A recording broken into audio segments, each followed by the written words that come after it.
Hello, and welcome to this pre-recorded event for Extended Project Qualification, Unit 4 Artefact, Feedback 2015.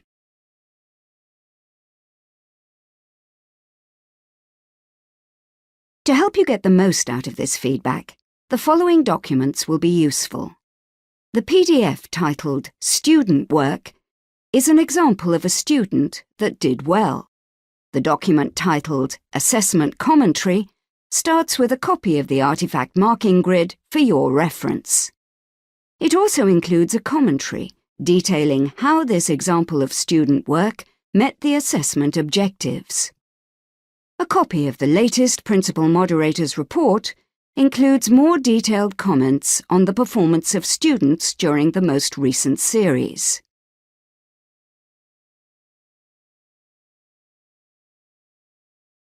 During this event, you will 1.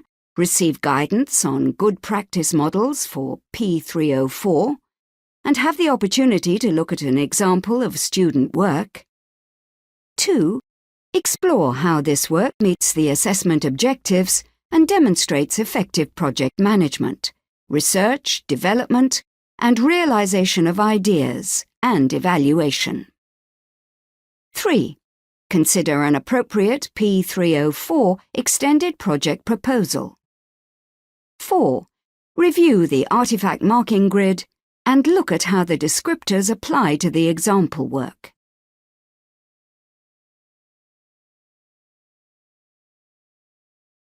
You will now look at the student work example. You will be asked to look at the evidence for each assessment objective individually. You may find it helpful to refer to the Artefact marking grid at the front of the assessment commentary for this activity. Please now take some time to look at the student work example and consider how the student's evidence of Assessment Objective 1 meets the marking grid criteria. You will need to look in more detail at the project proposal form and activity log, but also remember that the portfolios are assessed holistically, and any evidence found in the main body of the supporting materials can also be credited.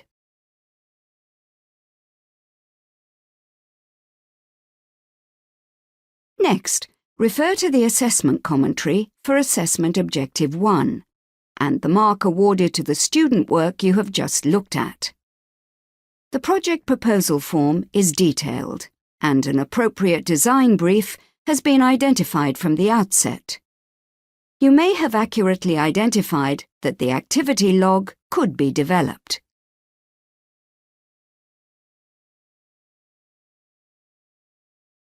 Here is the feedback from June 2015 on the student's performance in relation to Assessment Objective 1.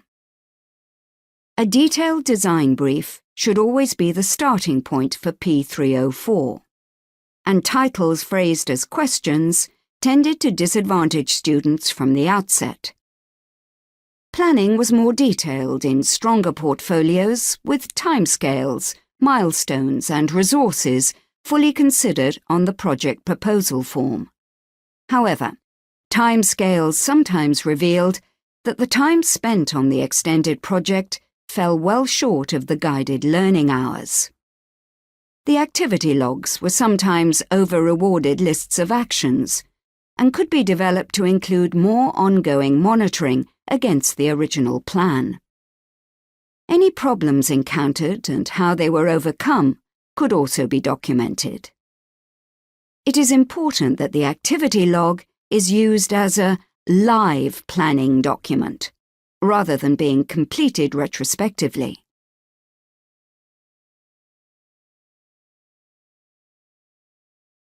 Please now refer back to the student work example and consider how the student's evidence of Assessment Objective 2, Use Resources, meets the marking grid criteria. You will need to look in more detail at the section titled Research and the bibliography. You will find the bibliography towards the end of the student portfolio.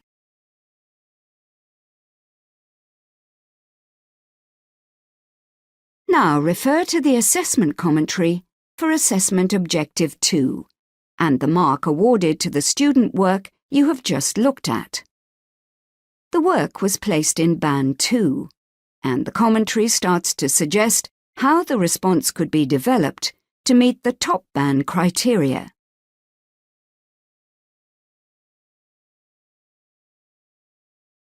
Here is the feedback from June 2015 on the student's performance in relation to Assessment Objective 2. Successful candidates included in-depth research into the materials, techniques, designs and processes needed to develop and realize the artifact. Practical research, e.g. into manufacturing or fine art techniques, was wholly appropriate and could be encouraged and credited. Weaker responses sometimes only detailed research into the content of digital or printed artifact outcomes. There was a tendency to over-reward collations of research material that lacked analysis, synthesis, or links to the project outcome. Research was also often narrower than the wide-ranging assessment suggested. Referencing and citation could be improved. Some centres had effectively used an initial taught course to teach these skills.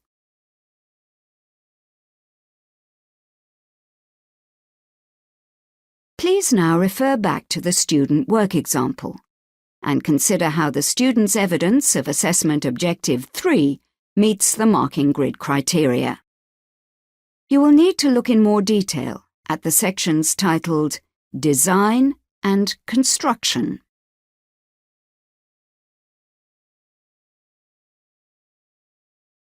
Now refer to the assessment commentary for Assessment Objective 3 and the mark awarded to the student work you have just looked at.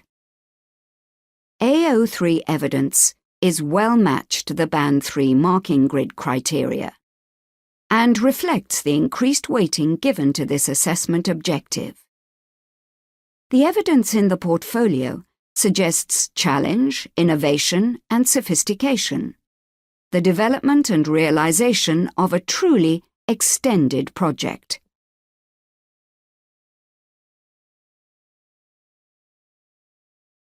Here is the feedback from June 2015 on the student's performance in relation to Assessment Objective 3. Evidence of the process was sometimes only implicit in the outcome, and supporting materials should document the development and realization of the artifact. This can be in an appropriate annotated form, e.g. sketch or design books, examples of digital coding, screenshots, architectural drawings, draft scripts or books. More experimentation and the investigation of alternative materials, processes, techniques and designs were often required. Stronger supporting materials detailed a multi-stage development process with designs, drafts, models, and/or prototypes used to refine the final outcome. Sometimes students were over-rewarded when straightforward artifacts successfully met a simplistic initial brief. The initial design brief must be sufficiently challenging if students are to access the higher mark bands.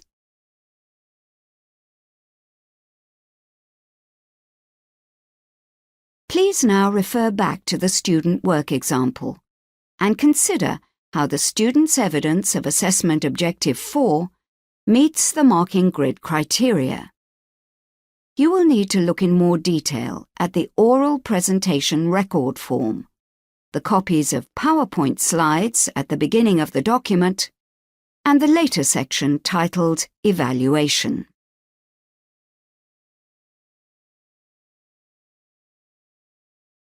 Now refer to the assessment commentary for Assessment Objective 4 and the mark awarded to the student work you have just looked at. This student has included robust evidence of their presentation skills and their ability to review the project.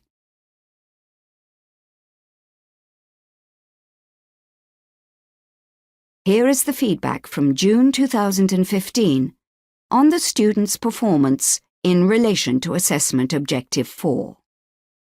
At the top end, students included Band 3 summative evaluation documents and detailed evidence of their presentation. Stronger summative evaluations were more detailed and included genuine reflection against the initial idea.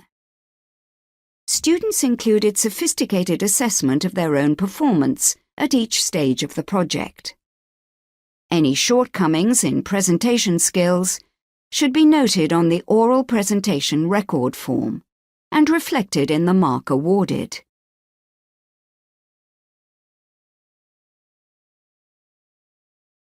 As we move towards the end of this event, here are a few words of caution.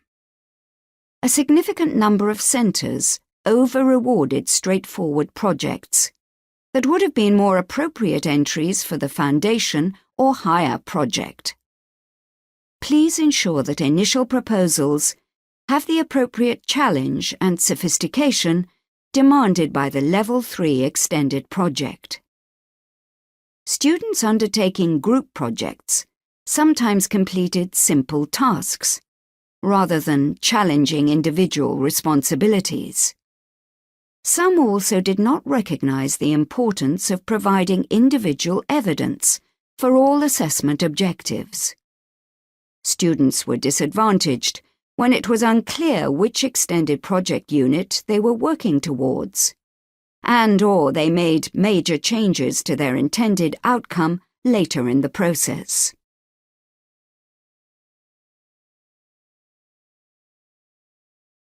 And now the common factors in successful Artefact projects. A focused and challenging initial design brief. A detailed project proposal form and activity log. Research into materials, processes, techniques and designs that informs the development of the artifact. Consistent and appropriate referencing of a wide range of sources. Supporting materials that provide evidence of a rigorous multi-stage development process. An innovative artifact that solves a design challenge. Not just good presentation skills, but sophisticated self-assessment and appraisal of the extent to which initial aims and objectives have been met.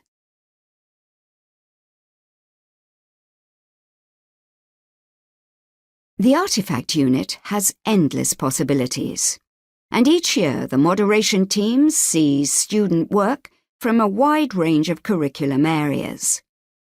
Examples from this series were engineering projects that created new products, filling a gap in the market, printed literary texts that synthesized research from multiple subject areas with equal focus on content and design, commissioned fine art that met the challenges of an external brief, architectural designs for innovative new builds, digital apps for a specific target audience. Students often enthusiastically reported the development of a wide range of technical, academic, and transferable skills. They could also recognize how these extended skills could aid their progression.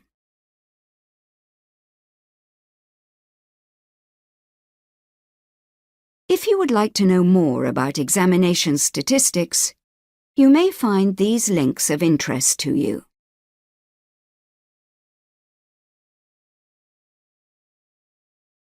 GCSE English subjects and Maths are changing first for first teaching in September 2015, with first assessments in summer 2017. GCEs for a range of subjects are changing first for first teaching in September 2015, with first assessments in summer 2017.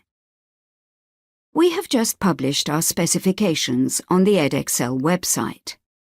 They have been published early in draft form to enable teachers to have early sight of our proposed approach. We are also running a series of launch events too. Our draft specs and SAMs, as well as further information about our launch events, can be found on edexcel.com. Other GCSE and GCE subjects are following in 2016 and 2017.